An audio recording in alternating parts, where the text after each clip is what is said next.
भावांनो आपल्याला भेटलेला आहे आता माल. मी चाललोय जगाड्यामध्ये भरायला, पण ट्रॅफिकच्या आईची गांड. हे कडोदऱ्यामध्ये फुल ट्रॅफिक जाम झाले. ती नेहमीच झाले असं वाटायला लागले. गाडी विकून म्हशी घ्यावं आणि डोंगराला चरायला जावं. खरंच आता जरा ट्रॅफिक थोडं मोकळं लागलं. पोचलोय आता कंपनीमध्ये. संध्याकाळपर्यंत गाडी भरून निघेल, कारण पुढे गाड्या काहीच नाही आहेत. आपलाच नंबर आहे. आता हे रांडाची कधी गाडी भरायचं काय माहिती. तिथं अजून सनाळे गाडी झालेली. आता आपली लोड आले आता काटा करायला.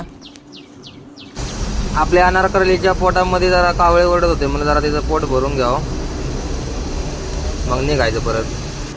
रात्री 2 वाजता खराब रस्त्यामुळे टायर मध्ये बोल्ट घुसून टायर पंक्चर झाला. मग झोपलो, म्हणलं बघू सकाळी काय ती. गाड्या हळू चालवा रे, किती वेळा सांगू मी. आता पोचलो साईटवर. भावांनो कसा वाटला ब्लॉग?